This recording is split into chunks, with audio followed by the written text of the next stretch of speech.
আমার মা আমায় ছোটবেলায় বলতো, যখন আমি পড়াশোনা করতাম না, যে সময় অপচয় করা একদমই উচিত নয়।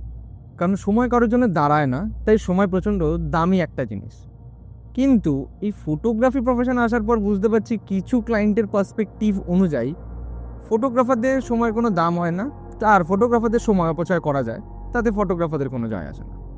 তো এই ভিডিওটা সেই সব কিছু ক্লায়েন্টদের জন্যে, অলদো সেসব কিছু ফটোগ্রাফারদের জন্য যার জন্য এই টোটাল কমিউনিটিটা সাফার করছে এই সময় নামক জিনিসটাকে নিয়ে। যদিও বা ক্লায়েন্টরা ফটোগ্রাফারদের সময় নষ্টটা জেনে বুঝে করছে, সেটা আমি একদমই বলছি না, এটা হয়তো অজান্তেই করছে। তাই এই ভিডিওটা বানানো, যাতে তারা অ্যাটলিস্ট জানে বা অ্যাটলিস্ট এই প্রবলেমটা সম্পর্কে বোঝে। মেইন যে প্রবলেমটা ফটোগ্রাফাররা ফেস করে ওয়েডিং সিজনে, সেটা হচ্ছে কল টাইম।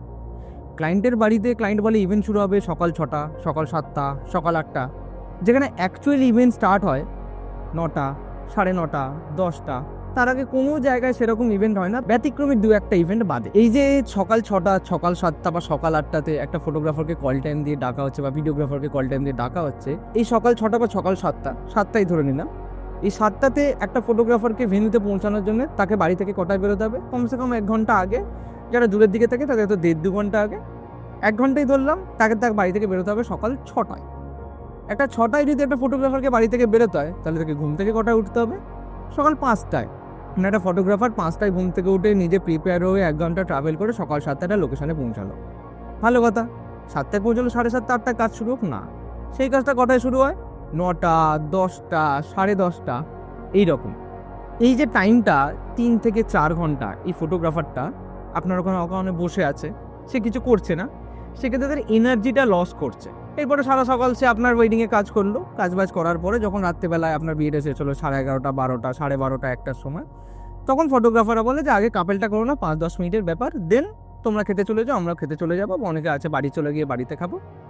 কিন্তু তখন ক্যাটারিংয়ের ছেলেদের প্যাকআপের সময় হয়ে আসে, তাদেরও সময়ের দাম আছে, অফিসে থাকাটা উচিত। যার জন্যে বাড়ির লোক থেকে শুরু করে ক্লায়েন্ট সবাই বলে যে না, আমরা এখন কাপেল শ্যুটটা করতে পারবো না, আমরা খেয়ে এসে কাপেল শ্যুটটা করবো।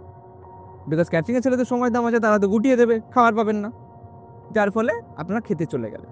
এই খেতে গিয়ে গল্প আড্ডা দিয়ে আপনার খেয়ে আসতে সময় লাগবে আরও 1.5 ঘন্টা। মানে যেই ফটোশ্যুটটা 12:30টায় যদি শুরু হতো বিয়ে শেষের পরে, 1টার মধ্যে শেষ হয়ে যেত, যে ফটোগ্রাফারটা বাড়ি যাওয়ার আধা 1 ঘন্টায় বাড়ি চলে যেত 2টোতে, সেই ফটোশ্যুটটা শুরু হবে হচ্ছে 2টোর সময়। তো সেই ফটোগ্রাফারটা সেই শ্যুটটা শেষ করবে আরও আধা ঘন্টা, মানে 3টে, 2:30, 1:30, এরকম একটা টাইমেতে। এবার এই ফটোগ্রাফারটাকে আবার 1 ঘন্টা ধরে ট্রাভেল করে, আধা ঘন্টা ধরে ট্রাভেল করে বাড়িতে ফিরতে হবে। যারা কলকাতাতে তাদের জন্য সুবিধা, তারা র্যাপিডো, মোটো, উবের কিছু না কিছু পেয়েই যাবে। যারা দূরের দিকে থাকে তাদের তো কিছু নেই, তাদের মাথা ব্যথা, তারা বাড়ি গিয়ে কোথাও ট্রেন স্টেশনে থাকবে, সকালে ট্রেন ধরে বাড়ি যাবে। এইপরে ভাবুন, আবার নেক্সট দিন সকালে ঠিক আপনারই মতন কোনো একটা ক্লায়েন্ট আবার এই ফটোগ্রাফারটাকে আবার সকাল 7টা 9টা কল টাইম দিয়েছে, যার ফলে সেই ফটোগ্রাফারটা 2টোয় শ্যুট শেষ করে 3টে বাড়ি গিয়ে সে শুতে পারবে না। ওই 3টে থেকে 4টে তার হয়তো ফাইল কপি করতে চলে যাবে। 4টে থেকে 5টা সে হয়তো ঘুমোলো বা ঘুম আসলো কি আসলো না, তাকে 5টায় উঠে আবার রেডি হয়ে আবার বেরোতে হবে। কেন না? 7টায় বা 8টায় কল টাইম আছে। এই যে টোটাল ইভেন্টটা যদি সাধারণ হিসাব করি, তাহলে তখন 12:30টায় আপনার বিয়ে শেষ হয়ে গেছে। 12:30টা থেকে 1টা আপনি কাপেল শ্যুটটা করে নিলেন। কাপেল শ্যুট করার পর 1টায় ফটোগ্রাফারটা ফ্রি হয়ে গেল, সে খেলো বা খেলো না সেটা তার ম্যাটার। সে 1টায় বেরিয়ে গেল, সে 2টোয় বাড়ি পৌঁছে গেল। 2 থেকে 3টে সে 1 ঘন্টা ফাইল কপি করলো, করে সে 3টে শুয়ে পড়লো। নেক্সট যে আরেকটা ক্লায়েন্টের কল টাইম সে যদি 9টায় দেয়, তাহলে 3টে, 4টে, 5টা, 6টা, 7টা, 4 থেকে 5 ঘন্টা সে ফটোগ্রাফার বা ভিডিওগ্রাফারটা অ্যাটলিস্ট রেস্ট নেওয়ার বা ঘুমানোর সময় পাচ্ছে, যার ফলে সে নিজেকে রিচার্জ করতে পারছে নেক্সট ডেতে ইভেন্টে গিয়ে আরও ভালোভাবে কাজ করার জন্য। বাট এই পুরো মিসকমিউনিকেশনের ফলে আপনাদের ওই ফটোগ্রাফারটা এই পুরো সিজনেতে 1 ঘন্টা, 2 ঘন্টা, 3 ঘন্টা এরকম খাপছাড়া ঘুমোচ্ছে। এর ফলে ফটোগ্রাফারের কী শরীর খারাপ হচ্ছে, ফটোগ্রাফারের কী যায় আসছে শরীরে, সেটা মাথা ব্যথা না করলেও কাজটা আপনাদেরই বেশি ক্ষতি হচ্ছে। কারণ সে অলরেডি টায়ার্ড, সে প্রথম 2-3টে ওয়েডিংয়ে প্রচুর এফোর্ট দিচ্ছে, দেন তারপরে সে আর এফোর্ট দেওয়ার মতন জায়গায় থাকছে না, কারণ এরকম ভুলভাল কল টাইমের জন্য। যদি এই জিনিসটা পুরোপুরি নির্ভর করছে যদি লগ্ন ঠিক সময় হয়, যদি লগ্ন লেট নাইট হলো তাহলে তো কিছু করার নেই, লেট নাইট প্রজেক্ট হবে, লেট নাইট কাজ হবে। কিছু কিছু লগ্ন লেট নাইট হয়, কিছু কিছু লগ্ন আবার তাড়াতাড়ি হয়। আমি বলছি যেগুলো তাড়াতাড়ি হচ্ছে সেগুলোর জন্য। এছাড়া যারা বিহারি মারওয়ারি ওয়েডিং কভার করছে তাদের তো বাদই দেন, সে তো ভোর 4টে-5টা। সেখানেও যদি আপনি সকালের কল টাইমটা অন্তত ঠিকঠাক তারা পায়, তাহলে আমার মনে হয় খুবই সুবিধার হয় একটা ফটো বা ভিডিওগ্রাফারদের জন্য। একটু রেস্ট নিয়ে তারা যেতে পারে লোকেশনে। এবার আপনারা বলতে পারেন আমি পয়সা দিয়েছি, সকাল থেকে তো ডেকোরেটরের লোক কাজ করছে, সকাল থেকে তো ক্যাটারিংয়ের লোক কাজ করছে।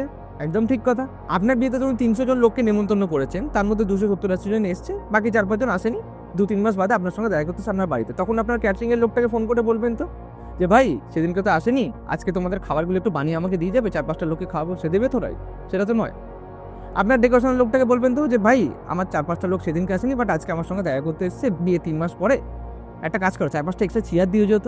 সে দিয়ে যাবে সময় করে আপনাকে, দেবে না। আপনি পয়সা দিলেও হয়তো দেবে না, কারণ তার হয়তো সেদিনকে অন্য কোনো কাজ আছে। কিন্তু একটা ফটোগ্রাফার বিয়ে 2 মাস 3 মাস বাদেও আপনার প্রজেক্টে টাইম দেবে, আপনার প্রজেক্টের ছবি ভিডিওগুলোকে এডিট করবে বা কাউকে এডিট করাবে, বা আপনার সাথে সেইগুলোকে নিয়ে কথাবার্তা বলবে, ডিসকাস করবে, আপনার প্রজেক্টের পিছনে সময় দেবে। এই নয় যে সে শুধু ওই দিনকে সময়টা দিচ্ছে, তারপরেও 2-3 মাস আপনার প্রজেক্ট নিয়ে সে বসে থাকছে বা কাজ করছে। এটা হয়তো আপনারা বা ক্লায়েন্টরা ইচ্ছা করে করেন না, বা অনেকবাদী ইচ্ছা করে করেন, সেটা আমি জানি না। বাট আমার পয়েন্ট বা বক্তব্য একটাই, আপনারা এক্স্যাক্ট আধা ঘন্টা 1 ঘন্টা আগে টাইম দিন। ফটোগ্রাফারদের প্রপার বলে দিন যে দেখো আমাকে 9টায় বলেছে, তো তুমি টার্গেট করো 8:30টার মধ্যে ঢোকার বা 8টার মধ্যে ঢোকার। তাকে ডিটেইলে বলো, তাহলে আমার মনে হয় তার বুঝতে বা আসতে বা করতে একটু সুবিধা হবে। দ্বিতীয় পয়েন্ট হচ্ছে, যখন রাতে বিয়ে হয়ে যাচ্ছে, ঠিক যেমন ক্যাটারিংয়ের ছেলেটা তাড়াহুড়ো করে খাবার গুটিয়ে নেয়, ফটোগ্রাফাররা কিন্তু তা করে না। আপনার সময়ের দাম দেয়, আপনি খেয়ে আসা অব্দি ওয়েট করার চেষ্টা করেন।